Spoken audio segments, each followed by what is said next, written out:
Hello, and welcome to the Simpler Education Series webinar. Today's webinar is titled Enhance Your Patient Safety with the Cactus Quality Suite with Joni Arand. We would like to apologize for our late start. We were having some technical difficulties with Joni's computer.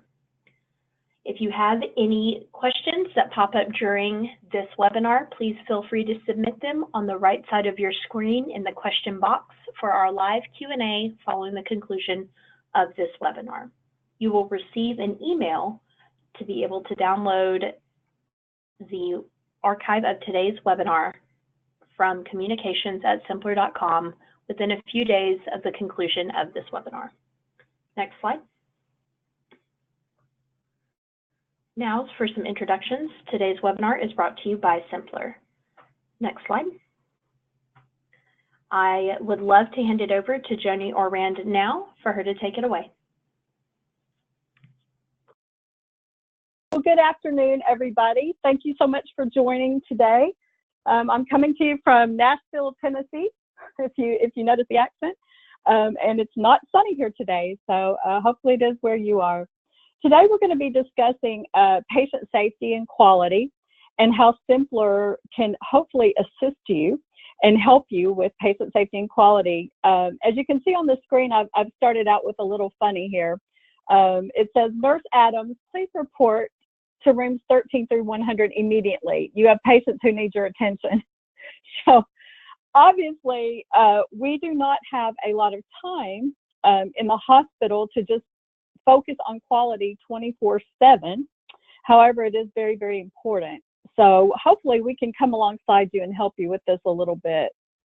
So what is considered quality? Well, most of you on the phone probably already know this, but the Institute of Medicine defines health care quality as the degree to which healthcare services for individuals and populations increase the likelihood of desired health outcomes and are consistent with current professional knowledge. So that's a big paragraph there to describe everything that should encompass quality, certainly. So we have a lot of ground to cover when we're trying to demonstrate that we do have quality in our facility and we are following guidelines for that. So the Hippocratic Oath says, first, do no harm. So that's really our goal between providers and facilities and healthcare organizations. I truly believe that everybody in the healthcare organization desires this, and everybody wants to be able to provide patient safety and good quality in our facilities. So I think most people who work in healthcare have this desire. So around 2000, let's just kind of talk about patient safety for a second. Around 2000, patient safety emerged as the central aim of quality. So patient safety is defined by the World Health Organization is the prevention of errors and adverse effects to patients that are associated with healthcare. So we all want to make sure that we don't have a lot of errors that would affect our patients, certainly. Safety is what patients, families, staff, and the public expect from accredited organizations. So if you go to the hospital, your patients are going to, and yourself, are going to expect quality and patient safety. While patient safety events may not be completely eliminated, harm to patients can be reduced, and the goal is always zero harm. There are a lot of statistics out. I think there's over 450,000 cases in the last year in the nation that did create harm in one way, shape, or another with patients. So we certainly have a large chunk of things that we need to take a look at and improve upon. Accredited organizations should be continually focused on eliminating system failures, human errors that may cause harm to patients, families, and staff. And then around 2003, we had our first set of national patient safety goals.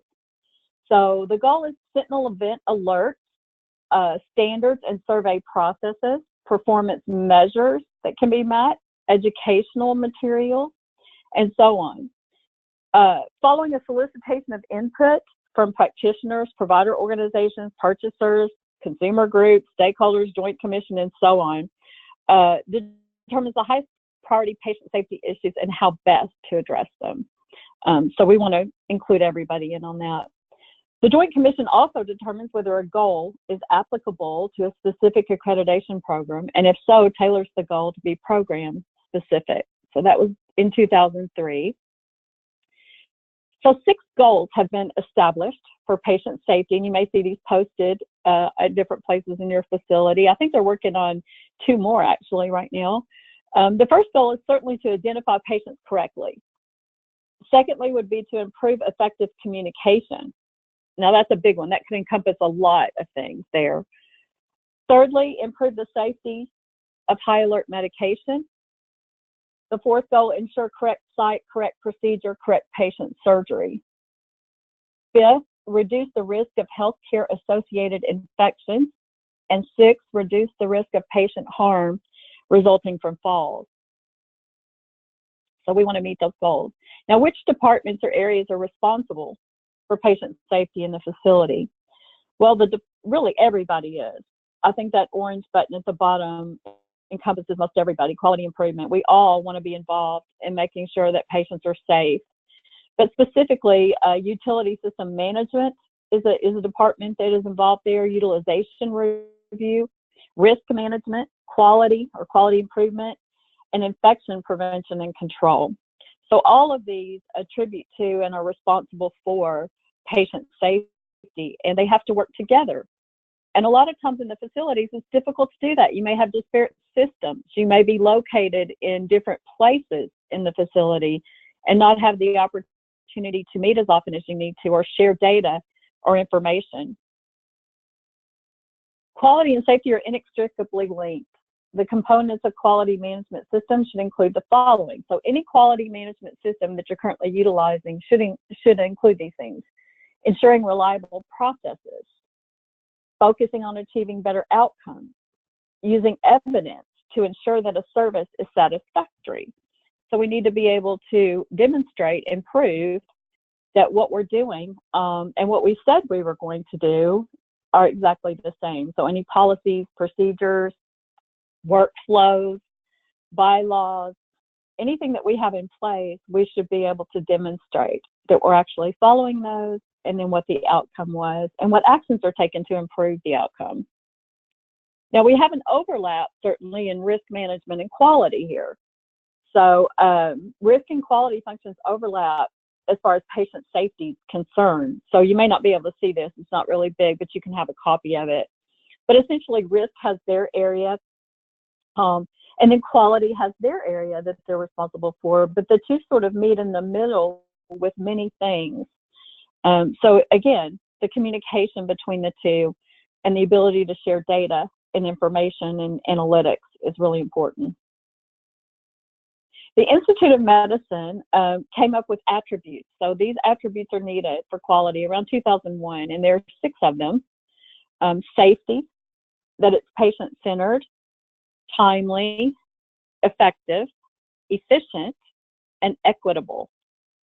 So the last one represents your money there. So finances are certainly included in that, because your reimbursement from payers and from organizations other than payers, HMOs, PPOs, CMS, Medicare, Medicaid, all of those payers certainly will have a stake as to how they pay you based on quality.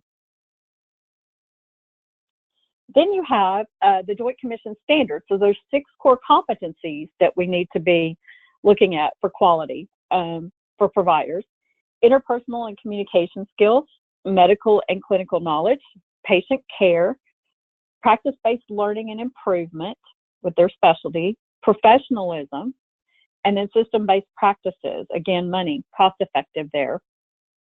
So we want to make sure we can trend and track these things. So today I just want to talk about how Simpler has added 3 quality products to the Cactus suite that will help you meet and demonstrate these standards of quality. Sometimes it's difficult to demonstrate things when you don't have the analytics and the reporting and the ability to automate some of these processes. So we have 3 new products for quality available, and if you do not utilize Cactus for your credentialing, we still have these products. These are standalone products, and they also work in conjunction with Cactus credentialing and privileging. So there's some things that we can do there as far as pulling data from your credentialing database over to these quality tools. They are standalone and they are web-based. So they're very secure. We're SSL secured, HIPAA secured, you name it. We have lots of security levels there. We're a Joint Commission accredited vendor. It's encrypted.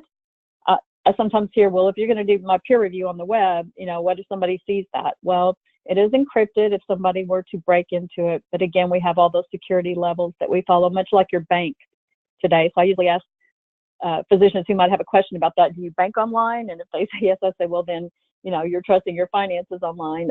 Hopefully you can trust us as well. So we're going to make this configurable to your bylaws, your workflows, and your policies and procedures. So it is a very configurable tool, these products.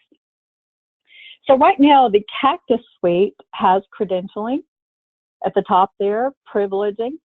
We have a payer enrollment product, professional practice reporting, which is our OPPE or ongoing evaluation of the provider, event or incident reporting product, and then a peer review product. And the peer review product is a workflow tool for peer review, and it can also be used as a workflow tool for other processes in quality, such as risk management or event reporting or other patient safety. So other areas of quality may be able to also create their workflows within the product and utilize that well. So, and I don't know if anybody's heard this lately, but peer review has been the term for about 30, 40, 50 years now. They are recommending, all the accrediting bodies are now recommending that we may move to calling that the professional practice evaluation in line with FPPE and OPPE. So we have lots of PPEs out there, but certainly I've called it peer review for 28 years. You guys probably do too. But in the future, they would like for us to gravitate toward the professional practice evaluation or the professional practice evaluation process as your workflow for peer review. It's just a little more user-friendly to physicians, as well as it kind of keeps in line with your focused and ongoing evaluations. Okay, so let's talk about these products a little bit. The professional practice reporting, which is our ongoing or OPPE report, captures your data, and the way we do that is we're going to provide an interface with your EMR, whether you use Cerner, Epic, McKesson, Meditech, you name it. There's lots of EMRs out there, and I can't think of one right now that we have not been able to provide this interface with. And when I say interface, I'm talking about a data feed, not a true interface where we're exchanging data, but we will provide a data feed or pull from your EMR. And what we're going to do is that every week, about every, usually Friday night or Saturday night, we will pull the ICD CPT codes from your EMR and bring them over for your OPPE report. So then we can start to show you privilege to procedure type of data and number of privileges and procedures performed. We'll actually show you the code, the description of the code, and then how many they performed. And I'm going to show you an example of that in just a minute. So we can certainly capture data for you and be able to display that data. It also enables automated evaluation support. So we're going to take any workflows that you're currently doing on the provider, whether it be a focused evaluation or an ongoing evaluation or a peer review, and we're just going to automate that for you. So we're going to take maybe what you're already doing manually, or you might use a different vendor or system for, and provide you with an opportunity to automate that. It has comprehensive analytics. So we have privilege utilization. We have a new feature called Privileging Plus, and it is a new addition to our privileging application. It is a content library. And we can tie all privileges to ICD CPT codes now. So we would be able to give you that privilege to procedure type of reporting, which we'll see in a minute. We have benchmark analytics in there as well, length of stay, mortality rates, all those 6 standards you're looking for. So I want to show you now an example of this OPPE report. Now, what I've done here is I've run a report in our product, and I've just chosen filters here at the top. These gray areas are filters where we can bring in that data, that coding information from your EMR, and display it here for you. So you can actually run your OPPE report with a click of a button here. So you would have filters that you can choose from, which I've done here. And you can bring over 5 or 10 or 15 or 20 under each category. If you notice here at the top, it says Virginia Griffin. So she's the physician that I ran the report for. She's an OBGYN. That's her specialty. And then up here, it's kind of hard to see. It says inpatient data right underneath that. So this is your ICD code that we've pulled from your EMR. We can also create some unique identifiers here as roles with the physician. If you're trying to gather more data, we can work with your EMR to bring that coding across by role. You may even want to create, say, a allied health professional role or something like that, where we can create the coding to bring it over that way to show some more information on your APPs. On Dr. Griffin, she's had several roles here on the left. She's admitting, attending, consultant, family physician, ordering, secondary surgeon, and surgeon proceduralist. We show how many cases, her case count per role here on the right. And you notice this looks like a hyperlink. It's in blue because it is in the product. So what you would be able to do is drill down into the chart itself here and glean data from your EMR surrounding that case. So you would be able to see who the patient is, and then some information that we actually pull from your EMR. So you can click on those and kind of see who was this, what patient did this count refer to. Here I have her top DRGs as attending, top diagnosis codes, top inpatient discharge status, top procedure codes, and then any complication codes. And all this is not even, it's important for your auditing purposes, for Joint Commission or DMV if you're accredited, but it's also very important internally. So you might want to run different versions of this, maybe one version to print off for an auditor if they were to walk in the door, another version for a department chair or a reviewer, maybe another version for the physician themselves, and so on, your committees. So you can actually create different versions of this OPPE report, displaying the information that you feel is pertinent to that version. The second page would display any outpatient data or CPT codes.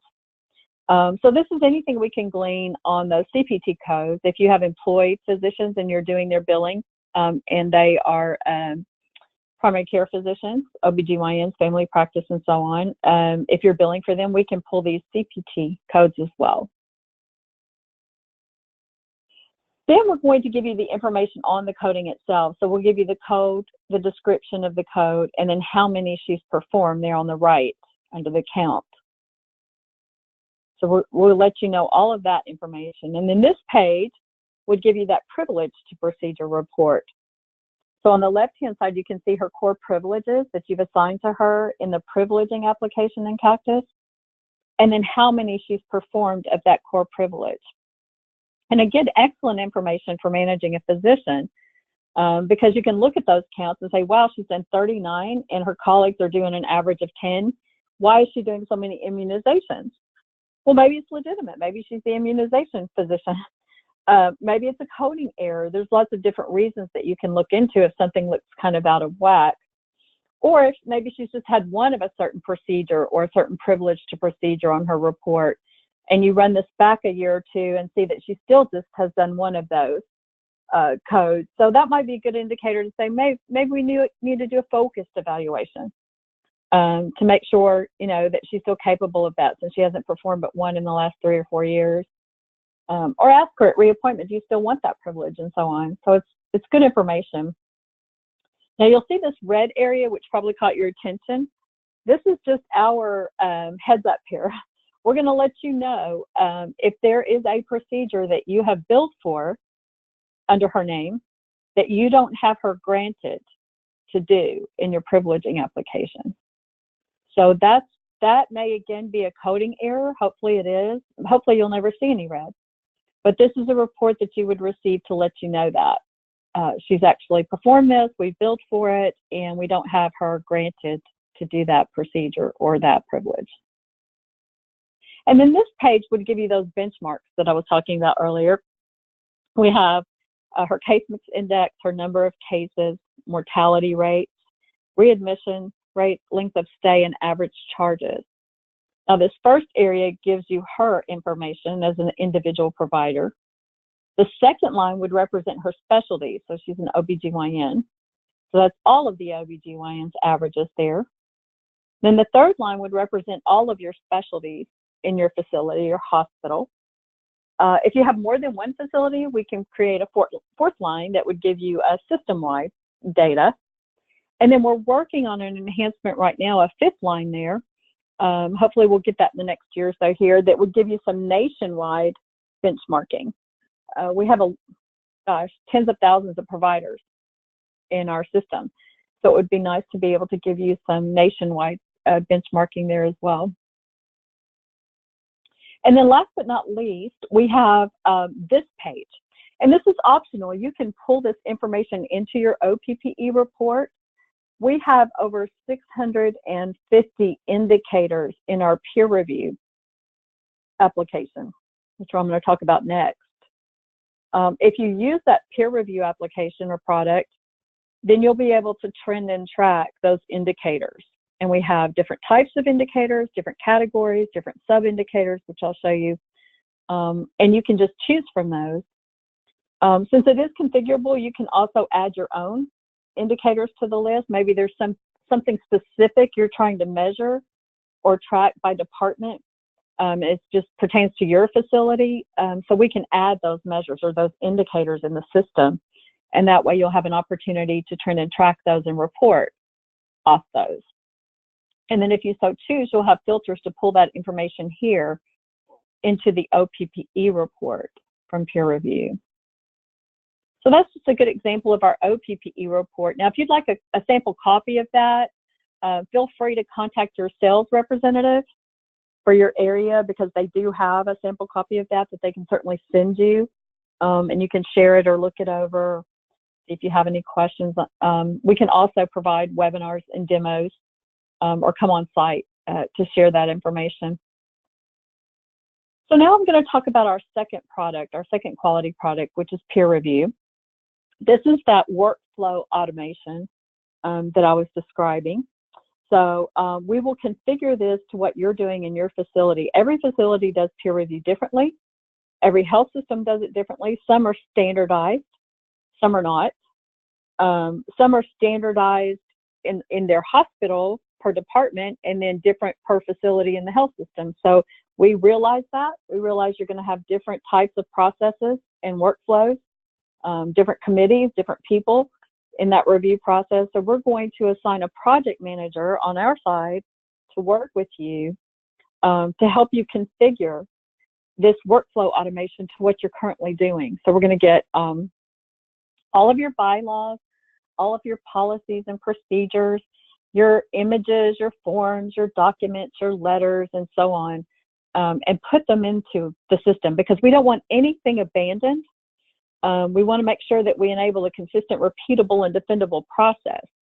So we want to get everything in there so you can then demonstrate, yes, here's our process, here's our workflow, here's our bylaws, here's our forms, here's our process, and we followed it to the T. So we certainly want to give you reporting and analytics that allows you to demonstrate that. And so that's our goal with this product. You'll be able to trend cases, you'll be able to report off of cases, you'll be able to report from the time the case was entered until the outcome and action taken, so that whole continuum of the case. If you're doing scoring or scorecards, you can certainly, we can build indicators and trends around those scorecards. We can take a scorecard and actually automate that process and create drop downs for that they can choose from. So automate that process as well. We can also take your FPPEs and create a workflow around that. Here's my peer review workflow example, and yours may not look like this. But what we would do is just create what we call work groups in the system, in the product. And you can have these work groups, and you may call them something different. But essentially, it's a person or a department or a committee that's involved in your peer review workflow. So we want to create those, and then we want to decide who has access to what here. So if I'm a user and I'm in your quality department, do I need access to all of these work groups? Or am I a department chair and I just want to see my work group? Or maybe I'm the quality director and I need to see all the work groups and what's going on. Or maybe I'm a CMO and I'm on your PPEC and the MEC committee, so I need to be part of these two work groups. So you'll certainly determine who your work groups involve and who has user IDs and passwords to what areas within the system. And then you can also track system issues and educational sessions here. So anything that might help this provider with this peer review case, but it's not necessarily provider related. So it would be a system issue. This is an example of a focused evaluation. So we can create other workflows besides peer review and do some focused evaluation type of workflows or other workflows that you might be doing. Maybe you have a workflow for FPPEs for initially granted privileges, like I do here. So you can see I have different types of work groups here. I've even made the practitioner themselves a work group, so I can put things in their work area for them to see, because each work group can have their own tasks and their own letters and their own forms. So you would essentially just add a case in the system here. You'll have your case description. Why are you sending this for a focus eval? Why are you sending this for peer review here? And you'll just give that case description. It's in a Word format, which is nice. It has spell check. You can copy and paste here. It's pretty much unlimited. It can get very long if you have a lot of things you want to add there. You would choose your departments and your specialties here and so on. Now, a lot of this would just auto-populate from the Cactus credentialing area, so you don't have to keep retyping. But anytime you see a drop down here, those are the configurable areas where we can put your departments, your specialties, and so on and so forth. These are what I was talking about earlier, those 650 indicators. So you'll have an opportunity to choose from that list. You can choose any of those indicators and attach them to your case, and then later you would be able to report off of those areas. We have a new enhancement that I really like, and I want to just mention this. Some of you may have been on this call a year ago, but we've got a couple of new things happening that I wanted to bring up today. One of them is our physician reviewer portal. This is an enhancement. All of our enhancements come from our clients. So certainly we want your ideas. We want to hear what you need and what would make this product even better for you. So we took one of those ideas that a lot of our clients were voicing, and we added a physician reviewer portal. Now, what I mean by this is this would be any physician, your department chair or external reviewer, internal reviewer, anybody that's reviewing this case could have their own portal. So what would happen is that, let's say I'm Dr. Olson here, this is his portal, and I'm a department chair. I could take my laptop out, my iPad, my tablet, my PC, whatever device I'm using, and go to the application or product, put in my user ID and password for my portal, and this is the first screen that I would see. And what this allows that reviewer to do is have his own or her own area. You can send things over to their portal from the product. So if you have forms you want them to review, the case summary, case detail, if you want to send them a message, we have an IM messaging system within the product, because this is non-discoverable. We want everything contained here so that we keep everything together and we know nothing's abandoned or lost or open. So you can send him anything you want to his portal. You can send messages, and he can click on these 5 tabs to do his work or his task. He can collapse things, he can open things, he can opt out. He has an area for that. This tab would represent any supporting documentation that you want to add. Maybe there's an FPPE that you want to add there for him to view regarding this peer review case. You would also have any past outcomes that the system would pull, any archive cases that he's worked on. If he might be working on something and think, you know, I want to see the past outcome around this. And he could go and search by date for anything he's done in the past there. There's a discussion tab. If he clicks on that, that's like a chat room. And I don't have time to go into all these today, but I can certainly show you this in a demo. But he has a discussion tab, and that's like a chat room where the work groups in your workflow can just have discussions in the product online. And then he'll have a recommendation area where he makes his recommendations. We also have an electronic signature there, so we can make things a lot easier for him. So this reviewer portal is new. Our clients are loving it. It also encourages your providers to do their work and automate their work, because it makes it a lot easier for them to do so. They don't have to come into the product and search for things or try to learn the application. They just need to learn their portal here. So it encourages them. On your side of the equation, if you're in quality, if you're in the quality department, you'll also have an area here where you can review cases. So anything that's currently in progress, you'll be able to come to this page and look and see what's going on. You'll have some nice icons out here to the right. It helps you manage things overall. For instance, a red one just means that this has not been completed or opened, or nothing has been done to it thus far. If there's no icon, they haven't even opened the email that you've sent them to tell them they have a new case to review. So they haven't even done that. Now, with that said, we don't send anything to Outlook or email. You can use the system to generate an email to let your physicians know, that they have something to review or remind them or something like that. But all information about the case is contained within the product. So we don't allow you to email out information from the case. And that's just the security that we have around the peer review application. The green dot just means they have opened it and they're currently working on it. So they have tasks in their area that they do. You can make tasks mandatory or optional. So this is kind of your management page. Stop sign means we need to close this case. This is the end of our workflow with the MEC committee, and they need to get on that. So it just helps you manage your cases. This is an example of a scorecard that I was talking about earlier. We can take this type of scoring or things that you're trying to trend and track. We could make this a category in the system and then put these rule variances as the indicators under that category. And then you could also track thresholds or competency levels or scoring there within the system. So we're just going to take that card and automate it. We also have lots of standard reports that you can run. And that's when I was saying earlier, we'll give you the opportunity to demonstrate that everything you've been doing, you can prove. So if your hospital gets sued, we want you to be able to run a report that says, yes, here's our policies and procedures in our workflow and what we said we were going to do. Here's our bylaws. We followed the peer review statutes for our state. We'll give you a link to those.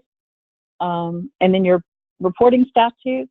And then we want you to be able to run a report that shows that you did that. So you can actually click on these and choose your filters and run your own reports within the system. And then here at the top right is where I can run my OPPE report if I want to and pull some of this peer review data into that report. So I have one with peer review details and one with peer review summary here. So this is a popular one, the quality indicators area. If you want to say, how many return to surgeries have we had for each department this year, or by provider, and so on. These on the left are pretty much our most popular ones because they give you that workflow, and you can demonstrate each work group and what the outcome was and the action taken by completion date and so on. These are pretty popular. The provider reports, you can run a history report on the provider, completion dates, closing actions, things like that by provider or by specialty. And last but not least, we have our third product, which is our event reporting product. And it has over 650 indicators in the event reporting area that you can choose from as well. So falls, medication errors. We've also added some indicators in there I like, such as good catch and some positive things. A lot of event reporting or incident reporting systems are only tracking things gone wrong, but we want to be able to add some good things in there too that you can trend and track and brag on. So all those indicators are there for you, and you can certainly choose them. You can choose severity levels under each indicator in there. You can choose more than one indicator. to trend and track at a time. Maybe a patient fell and you also had a wet floor and you also had a medication error. So you want to track all three of those on that event or incident, and you can do that. So multiple indicators can be selected. You just hold down on your control button and select more than one. You can create communication assignments in that event reporting product. So folks can be set up to be alarmed, or you can have voicemail, you can have SMS, text messaging, you can have email. So there's a couple of different ways we can set up assignments there. If the indicator is death, and I want to be notified of any death indicators we have, and I want that to be done by text, I will put my cell phone number in, and anytime someone fills out an incident report form with a death indicated on it, then I'll be notified. So it's a nice tool to have. And the indicators are trended and tracked for reporting. So we have all kinds of analytics around that too. It can be used on any device, just like that physician portal I was talking about. So if you want to pull up an incident report form on a tablet, I used to work in home health and hospice, and I would have loved that. I could have given all my nurses and my pastors and everybody working in a hospice an event report form icon on their tablet. They could have pulled that up and filled it out while they were in the home or the nursing home or wherever. So it would have been helpful. You can also create a peer review case in our event reporting product. So let's say that you have an event that occurs and it also involves a provider. There's an area within our event reporting which you would be able to generate a peer review case. So what would happen is the next morning when the quality director comes in, on their new case list, they would see that something has been sent over there from event reporting. So our peer review, event reporting, and professional practice reporting are all designed to work in conjunction with the other. If you use all three, or you can use them standalone. And this is just kind of an example of how I can quickly choose those indicators and events. I would just click on the type of event here. And then once I click on a type, I could have indicators under that type, as you can see here, that I can choose from. And this is where those 650 come in. And then sub-indicators under those. So we can trend and track all those things. So later you could run a report for these and see how many you've had. And these are just examples of some of those types of indicators that you can choose from. When I say 650, it's nice to kind of have a visual here of what types we have in there. So we have lots of different examples here for you to see. And then you can actually manage those events. So you would have the event that took place, or the incident report form, and then you would have a page to manage that event. So you would just open up that form, and then you would have an area where you could assign this. You could browse and attach things. You could make notes. You can change the form if you need to, if you have those permission levels to do so. If you're an administrator or nurse manager, we'll give you the capability to decide that. So you can certainly manage all of your events. And this is where you would manage it. So I can kind of see this incident or event report form in this format. So I can do things around it here. And then we'll give you some great reporting. This is just an example of an overall view of your events. So I can see here that June is my largest event month. Maybe we have more people on vacation in June. They typically happen more on a Tuesday. So I might want to look at staffing on Tuesday around noontime. Maybe more people are going to lunch during that hour. We need to have some staffing changes there. I will also see all of my departments here in a pie chart like this, and it'll show me the events per department. And you can run this back further, 2 years, 3 years, 6 months, however long you want to run this, and it'll show you each department represented here in the event. So obviously right here we have a problem in our emergency department, so I might want to tackle that first. And then here on the right it'll show me we've had mostly falls, 19 falls. So it'll give you the event type and the number, and just give you a nice view there of what you need to work on. So I would probably want to start with those falls here and get those kind of under control maybe. So this is a broad overview type of report, but you can also run lots of other reports if you want to see things by day, by indicators, by management, and so on. Okay, I think I've taken about 45 minutes. Kelly, did you want to allow any time for questions?